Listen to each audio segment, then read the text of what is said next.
We were freaking out because he was like standing up in his playpen and we were like, no. But he was fine. How long did y'all see? When I first started work at the Texas Scottish Rite Hospital, I was asked to take over the amputation clinic. It's also called the prosthesis clinic. And it's where children come who need a prosthesis, an artificial limb, or who have some missing limbs and may need that.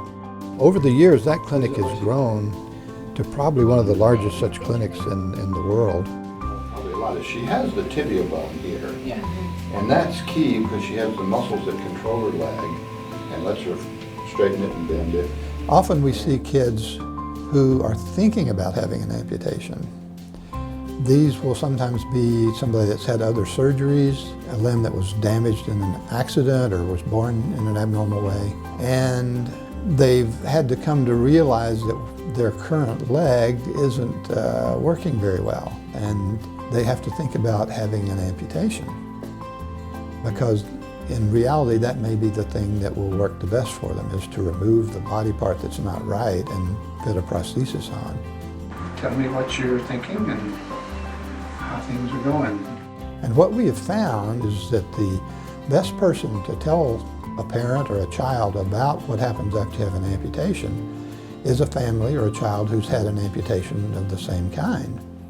When he was born, we were like, there's no way we're having his leg amputated. No way. Right now it just seems really hard, but like the big picture, Oh, you know, and then I see him and I'm like, oh my gosh, right. I just want to like squeeze him.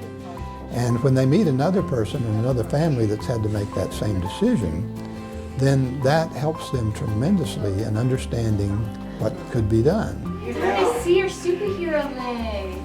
Can you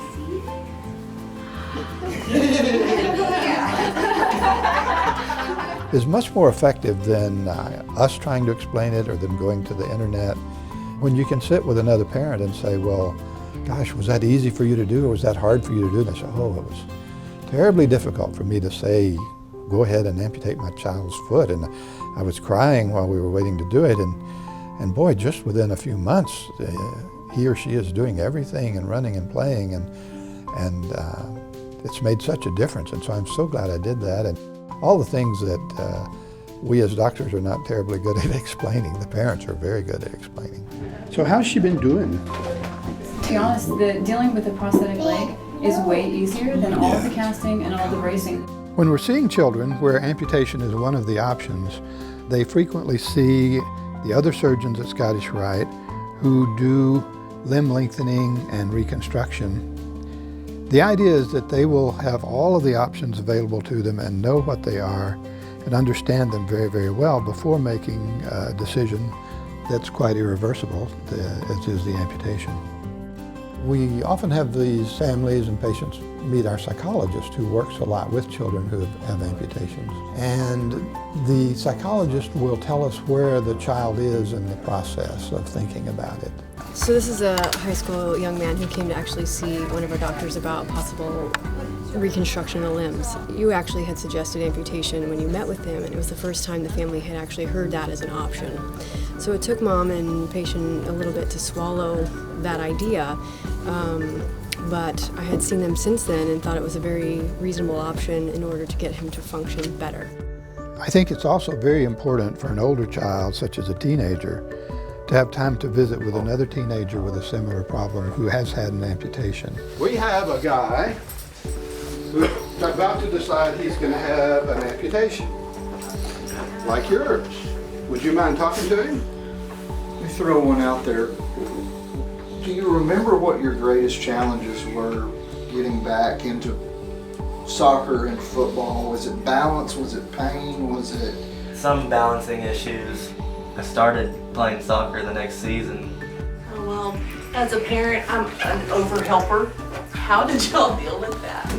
You know, they say that God won't put more on you than you can handle, and wow, somehow he pulled that off. But I think it's just his courage. Yeah, absolutely. Thank you so much for sharing. Sure, We really appreciate you allowing us to come in and talk to you. Good to meet you. We want the child to have a good understanding of what happens after we do the surgery. How long does it take to get the leg? How long does it take to get used to it? How long does it take before you can run? Do you have any questions? Well, the part right on your leg, does it go all the way to your feet? Your feet will kind of look like a round shape at the bottom. Depends on how they do it. And they'll make you feet that will go over your leg, which you'll wear, and you'll be able to walk with them and balance yourself. Like you won't have to lean on anything. Maybe at first you may, but you'll gain that balance because you get used to it. It's exciting because it's like taking your first steps again. One of her dreams is being able to wear flip-flops. She wants to wear flip-flops. And you will definitely be able to wear flip-flops, girl. They make feet and they have the toes separated from the rest of the toes. So you go buy yourself some flip-flops and you will wear flip-flops. Mm-hmm. It was kind of exciting because I had someone to kind of show me that, you know, that this made your life better. She was an amputee and she was jumping around like a monkey. You know, you can't do me that. If you want more mobility, more freedom, more things in life, then you're being offered a chance, I'd take it. It's really fun. You can design your own feet. It's really fun once you get done. And you get to know a lot of cool people. You build up a family here, so. It's an amazing place, it really is. Our goal when we see the family and the child is to tell them that we want to educate you about this one possibility that you need to know about that may be really good for your child or for yourself. And we don't really expect you to make a decision today. We want you to come back again and maybe meet another family or another child, and also look at the alternative ways of treatment for your particular problem. And then once you're really well educated about it, you can make a decision about what's going to work the best for your child.